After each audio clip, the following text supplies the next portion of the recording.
پیسوں کے معاملے میں انسان کا پتہ چلتا ہے کہ یہ دل سے دنیا کی محبت اس کے دل میں ہے یا نہیں. پیسوں پہ دل بڑا کرو, دینا سیکھو, لے لو یار, لے لو, مسافر خانہ ہے, مریں گے. اور اللہ کا نظام ایسا ہے جو دنیا کو مسافر خانہ سمجھ کے پیسہ لٹاتا ہے, دولت آتی بھی اسی کے پاس ہے.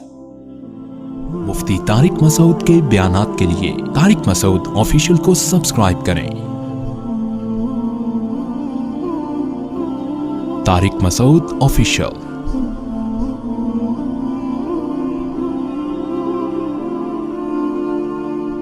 انسان کی دینداری کا اور اس بات کا کہ یہ آخرت پر یقین رکھتا ہے, سب سے پہلے پتہ چلتا ہے کہ مالی معاملات میں کیسا ہے. پیسہ دینا کسی کو بہت مشکل کام ہے, اپنا نقصان کر کے. میرے پاس صبح شام کیس آتے ہیں, وہ 1 کروڑ کھا گیا, وہ اس کے 2 کروڑ کھا گیا. جو کھایا ہوتا ہے میں اس سے بولتا ہوں 2 اس پہ, کہہ رہے کہاں سے دوں, گھر بیچ کے دو. بھائی میں کیا روڈ پہ آ جاؤں؟ میں نے کہا جن کے پاس ذاتی گھر نہیں ہے کیا روڈ پہ سو رہے ہیں وہ سارے؟ بولو نا کیا ہو گیا بھائی, کرائے پہ رہو نا. نہیں جی میں کیسے گھر بیچوں, میں نے فلاں کا 2 کروڑ دینا ہے, 3 کروڑ دینا ہے, میں گھر کیوں بیچوں؟ پورے حرام خوری کے مزے اڑائے گا ہے بھائی.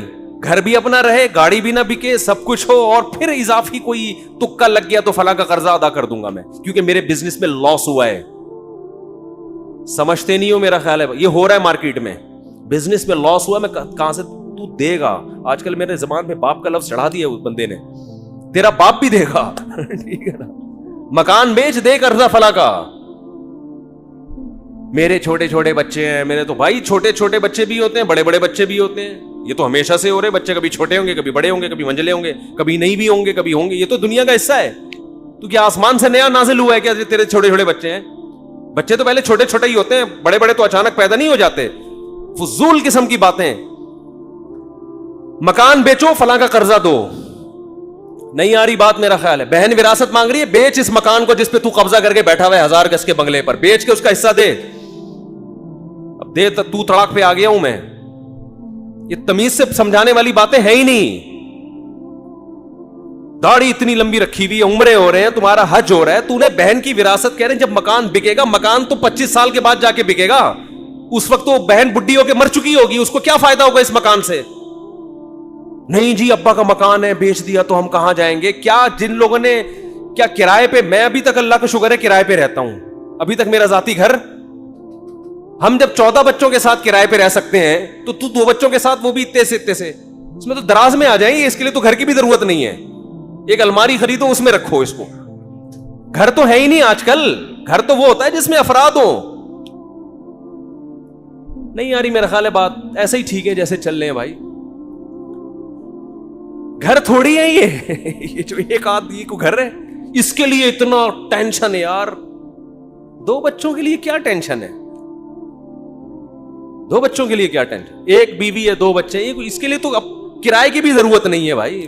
تو پیسہ دو, کیا کرو, یہ ہے نا میرا مکان بک جائے گا, کوئی مسئلہ نہیں ہے, آپ کا مکان بک جائے گا. یہ مکان اصل نہیں ہے, آپ کا مکان اصل میں وہ قبر ہے. جہاں بھی راحت اندھوری نے شعر کہا تھا نا, 2 گز صحیح لیکن میری ملکیت تو ہے, اے موت تو نے, کیا شعر ہے یار, اے موت تو نے مجھ کو زمیندار کر دیا.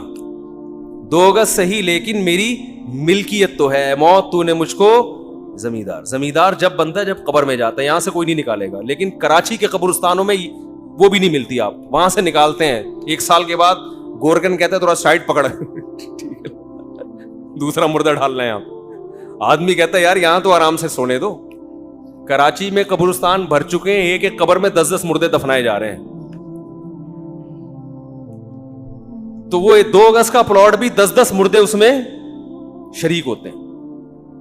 ابھی ایک صاحب آئے کہ وہ ہماری والدہ کا انتقال ہوا تھا, اسی قبر میں والد کو ہم دفنا رہے ہیں, جگہ نہیں مل رہی. میں نے کہا اپنی ذمہ داری پہ دفناؤ بھائی. اب مجھے نہیں پتا آپ کے ابا اماں کے تعلقات کیسے تھے. ہاں ایسا نہ ہو کہ ہاں سوری ابا کا انتقال ہوا تو اسی میں اماں کو دفنا رہے ہیں. میں نے کہا ایسا نہ ہو قیامت کے دن ابا بولے یار یہاں تو مجھے تھوڑا سا انجوائے کرنے دیتے. لیکن اگر اچھے تعلقات ہیں پھر تو ٹھیک ہے. تو میں نے کہا دفنا سکتے ہیں, اتنا عرصہ اگر گزر گیا, لیکن باقی آپ کے ابا اماں کے تعلقات کیسے تھے, یا ابا جانے بولو آپ جان. احتیاط اسی میں ہے کہ فاصلہ رکھا ہے.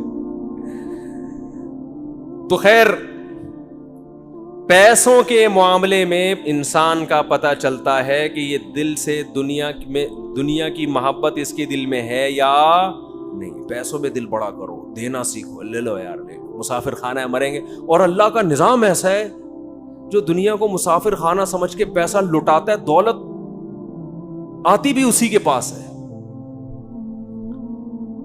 رزق جو ہے نا ایسے آتا ہے سینگ مار کے گھستا ہے, جیسے بیل نا, آوارہ بیل جیسے ٹکرے مار مار کے گھستا ہے نا لوگوں کے گھروں میں, ایسے رزق گھستا ہے. لیکن اللہ پہلے آزماتے ہیں کہ تو مجھ پہ اعتماد کرتا بھی ہے کہ نہیں کرتا. دینا سیکھو, کسی کا حق اپنی جیب میں مت رکھو. اور دیکھو مالی معاملات میں اللہ نے ایک اور حکم دیا ہے بہت اہم. اچھا لوگ یہ بھی دیکھ رہے ہوتے ہیں فلاں کو ضرور, میں اپنا 2 کروڑ کا مکان بیچوں گا تو فلاں کو ضرورت کیا ہے, وہ تو اتنا کھاتا پیتا آدمی ہے. او بھائی جان, جب کسی کا پیسہ آپ کے ذمے ہوتا ہے تو آپ نے دینا ہے اس کو, وہ چاہے زرداری کیوں نہ ہو, ٹھیک ہے نا. اس کو ضرورت ہے یہ نہیں ہے شریعت میں, آپ نے دینا ہے. وراثت دینی ہے. ایک بھائی کروڑ پتی, ابھی ایک ویڈیو وائرل ہوئی تھی, پتہ نہیں صحیح ہے غلط ہے, کہ وہ بہن وراثت مانگ رہی تھی, اس کو بھائیوں نے کوٹا. مجھے نہیں پتا وہ صحیح ہے, فیک بھی ہوتی ہیں چیزیں, یا بعض دفعہ کیس کچھ اور ہوتا ہے, بنا کچھ اور دیا جاتا ہے. لیکن بعض دفعہ ایسا حقیقت میں ہوتا بھی ہے. بہت سے علاقوں میں بہن وراثت نہیں مانگ سکتی, اسے پتا ہے میرے نمازی پرہیزگار بھائیوں کو غصہ بولو آ جائے. دل بڑا رکھو, دو بغیر مانگے دو ہے. روڈ پہ آ جاؤ, خدا کی قسم کسی کو حق دے کے انسان غریب ہو جائے, اس میں سکون زیادہ ہے. آدمی کا یار ایک پیسہ کسی کا میرے ذمے نہیں, اللہ کھلائے گا, اس کا اپنا مزہ ہے. اور پھر اللہ ایسا کھلاتا ہے چھپڑ پھاڑ کے. میں اکثر ایک واقعہ سناتا ہوں نا, پہلے زمانے میں تو دینی مدارس کے پاس وسائل بہت کم ہوتے تھے, تو ہم کتابوں میں ایک واقعہ پڑھتے تھے. ایک بہت بڑے بزرگ, نام ذہن میں نہیں ہے ان کا, انہوں نے کیسے غربت میں پڑھا. طالب علم تھے, پڑھتے تھے, تو گھر میں جب کھانے کے لیے آتے تو ماں کہتی آج ہم اللہ کے مہمان ہیں, کھانا نہیں ہے. مطلب یہ اشارہ تھا کہ آج نہیں ہے. اللہ کے مہمان کا مطلب کچھ بھی نہیں ملے گا آج, اللہ ہی کھلائے گا, روحانی طور پر کھلائے گا. بچے بھی بڑے نیک ہوتے تھے, چلے جاتے. ایک دن اسی طرح گئے ہیں, اماں کچھ کھانے کو ہے, انہوں نے کہا ہاں ہے, رونے لگے. اس نے کہا اماں جب تو یہ کہتی تھی نا آج ہم اللہ کے مہمان ہیں, اس میں زیادہ مزہ تھا. اس بھوک کو کس کے لیے برداشت کیا جا رہا ہے, اللہ کے لیے, اس کا اپنا مزہ ہے. امام احمد ابن حنبل رحمہ اللہ تعالی, جو امام بخاری کے استاذ ہیں, وہ کہتے ہیں ایک آدمی شادی شدہ بچوں والا جب وہ غربت سے پریشان ہوتا ہے, اپنے بیوی بچوں کی طرف دیکھتا ہے اور اس کے پاس وسائل نہیں ہیں, اور اللہ کے سامنے گڑ گڑاتا ہے, اللہ کو اس شخص سے محبت اس عبادت گزار سے کئی گنا زیادہ ہوتی ہے جو ہر وقت مسجد میں بیٹھ کے اللہ اللہ کرتا ہے. سمجھتے نہیں ہو, ایک آدمی جو 24 گھنٹے اللہ کی عبادت کر رہا ہے, اور ایک وہ جو اللہ کی مخلوق میں لگا ہوا ہے, اور وسائل نہ ہونے کی وجہ سے اللہ سے دعائیں مانگتا ہے کہ اللہ ان کی خاطر مجھے روزی دے. جس کی آل اولاد ہو وہ تو پریشانی میں پھرتا ہے نا, کنواروں کو کیا ہے, ان کو تو گٹکے کے پیسے چاہیے بس. جو بال بچے والے لوگ ہیں ان کو ٹینشن ہوتی ہے نا, ان کو کھلانا ہے پلانا ہے. تو امام احمد کہتے ہیں شادی شدہ بال بچوں والے آدمی کو جو رزق کی ٹینشن اللہ کی طرف سے ملتی ہے, اس ٹینشن سے جو اس کے درجات بلند ہوتے ہیں, وہ عبادت گزار کے درجات عبادت سے ایسے بلند نہیں ہوتے. ایک تہجد گزار اور دن میں روزے رکھنے والے کو وہ مقام نہیں ملتا. تو اللہ پہ اعتماد, اللہ پہ توکل, اللہ کے لیے ٹینشن اٹھانا, یہ بہت بڑی عبادت ہے. یہ عبادت کیوں ہے کہ اس ٹینشن میں بھی اس کے قدم حرام کی طرف نہیں جا. نہ یہ نسل روک رہا ہے, نسل روکنا بھی جائز نہیں ہے غربت کے خوف سے کہ کھلاؤں گا کہاں سے. اس میں اللہ پہ توکل واجب ہے کہ جس اللہ نے مجھے کھلایا ان کو بھی کھلائے گا, کسی کو کم دے گا کسی کو زیادہ دے گا, کوئی بات نہیں, اللہ کا نظام ہے. یبسط الرزق لمن یشاء ویقدر, جس کے لیے چاہتا ہے رزق کشادہ, جس کو چاہتا ہے تنگ کر دیتا ہے. جس کے کشادہ کر دیا شکر ادا کرے, تنگ کر دیا صبر کرے, بھائی اللہ کے ہاتھ میں ہے. اس بیس پہ نسل روکنے کی اجازت نہیں ہے آپ کو کہ پیسے نہیں ہیں تو بچے کیسے پالوں گا میں. لبرل لوگوں کے اصول کچھ اور ہیں زندگی گزارنے کے, اسلام کے اصول کچھ اور ہیں. اور ایک دفعہ اسلام کے اصولوں پہ آ جاؤ, نقد فائدہ ملے گا, دل کا سکون, اطمینان, غربت میں بھی سکون, شکر کی توفیق ملے گی. ہم نے اپنے بزرگوں کو دیکھا ہے انتہائی غربت میں ان کے چہروں پہ ایسے خوشی جیسے ارب پتی ہوں. یہ وہ کہتے ہیں اللہ نے تو ہمیں ہماری ضرورتوں سے کروڑا گنا زیادہ دے دیا. کہتے ہیں ہمیں تو ضرورت ہے 2 وقت کی روٹی کی, لیکن اللہ 3 ٹائم کھلاتا ہے. ہمیں تو ضرورت ہے بس ایک چھپڑا مل جائے سر چھپانے کو, لیکن اللہ نے پورا گھر. وہ یہی سوچ سوچ کے خوش ہوتے رہتے ہیں. اور ہمارے یہاں کیا ٹینشن چل رہی ہے یار, 20-50 سال کا ہو گیا اب تک اپنا گھر نہیں بنا سکا میں, اب کیا کرے گا بنا کے. بھائی تھوڑا سا ٹائم رہ گیا, نکل لے, پتلی گلی آنے والی ہے, پتلی گلی آنے والی ہے جس سے فرشتے چوہے نکالیں گے. نکل, 50 سال کے بعد کیا بنانا ہے یار. ہاں بچوں کے لیے آدمی کوئی پراپرٹی لے لیتا ہے, مر گیا. اگر اللہ نے بہت وسائل دیے ہیں, چلو حدیث میں آتا ہے کہ ان کو ایسے لاوارث مت چھوڑ کر. اگر اللہ نے وسائل دیے ہیں, نہیں دیے تو بولو یار ہم بھی تو کسی کے بچے تھے, جب ہم پل گئے تو یہ بھی پل جائیں گے. ٹینشن تو لینی نہیں ہے نا بھائی. ٹینشن لینا اس کی علامت ہے دل میں دنیا کی محبت ہے.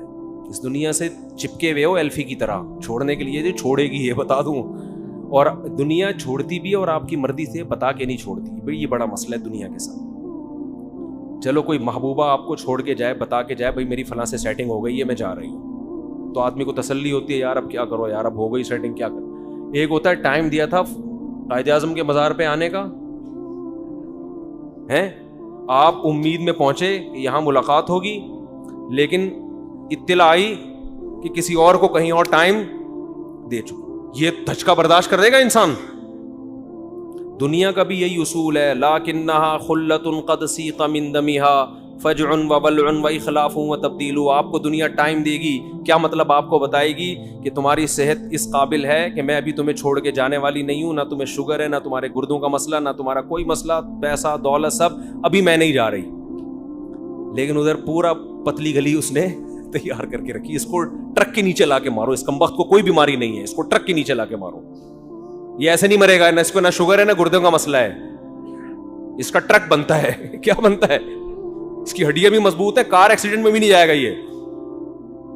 تو یہ وہی ہے کہ سیٹنگ آپ سے دکھایا جا رہا ہے, لیکن ہو فرشتوں سے سیٹنگ رہی ہے, ملک الموت سے, اس کو لے کے جاؤ یہاں سے. جتنے لوگ مرے ہیں نا ان میں 99% وہ تھے جن کا پہلے سے مرنے کا کوئی پروگرام نہیں تھا. ابھی ایک دوست ہمارے آئے, ان کا 36 سال کا جوان بھائی, اللہ تعالیٰ مغفرت فرمائے, 2 دن ٹائیفائڈ ہوئے اور انتقال ہو گیا. نہ اس سے پہلے کوئی بیماری, اتنی موتیں ہو رہی ہیں, اور کورونا بھی کہہ رہے ہیں نئی شکلوں میں آ رہا ہے. جو انڈیا میں تباہی مچائی تھی وہی, تو اس پہ تھوڑا سا احتیاط بھی کرنی چاہیے. وہی بات ہے بھائی, کب تک چھپو گے پیڑوں کی آڑ میں, کبھی تو ملو گے لنڈا بازار میں. تو اللہ اور جو فرشتے ہیں نا, موت کا فرشتہ, وہ بھی ہم سے کہتا ہے بیٹا تو جتنے بھی جم کر لینا, جا کے ویڈیو, سوئمنگ, جم, گھوڑا سواری, شادیاں وادیاں, کب تک چھپے گا پیڑوں کی آڑ میں, کبھی تو ملے گا لنڈا بازار میں. طارق روڈ جیسی پینٹیں مل رہی ہوتی ہیں آدھے سے بھی کم ریٹ پر, تو بہت سے لوگ وہاں پہنچتے ہیں, اس پینٹ کو پہن کے کہتے ہیں کہ ہم نے کہاں سے خریدی ہے, طارق روڈ سے خریدی. لنڈا بازار ایک ایسی جگہ ہے جہاں ہر آدمی جاتا ہے, پکڑا جا سکتا ہے. تو ایسے ہی میرے بھائی, جتنا موت سے بھاگو گے, جتنی صحتیں بناؤ گے, جتنا کوشش کرو گے زندہ رہنے کی, مرے گا. اور کیسے مرے گا کوئی پتہ نہیں ہے. بیٹھے بیٹھے ہمارے ایک جاننے والے کھانا کھایا ادھر ہی گر گئے, کوئی ہارٹ کا پہلے پرابلم نہیں. اتنی موتیں تو ہم نے اپنی زندگی میں دیکھ لی ہیں, لیکن افسوس اس پر ہے کہ ہمیں پھر بھی عبرت حاصل نہیں ہوتی. تو یہ وہی ہے, جب تک ہوتا نہیں ہے نا انسان, گزرتا نہیں, اس وقت تک یقین نہیں آتا. عقل مند وہ ہے جو اللہ کی خبروں پہ یقین کر کے پہلے سے تیاری کرے, ہر وقت تیاری کرے. اس لیے ہمارے علماء کہتے ہیں ہر وقت یہ تصور رکھو ابھی مر گیا تو کیا ہوگا. کیا ساری میں نے وصیتیں کی ہوئی ہیں, سارے میں نے معاملات کلیئر کیے ہوئے, نہیں کیے ہوئے, اس کا مطلب یہ خوش فہمی ہوتا ہے میں ابھی نہیں مروں گا. تو جب مرے گا نا تو اس وقت بھی یہی خوش فہمی ہوگی کہ ابھی میں مروں گا نہیں. اچانک مرتے ہیں لوگ, اور جو تیار نہیں ہے وہ کینسر میں بھی ان کو یقین نہیں ہوتا کہ میں مروں گا. اللہ تعالی ہمیں مرنے سے پہلے موت کی تیاری کی توفیق عطا فرمائے. وما علینا الا البلاغ.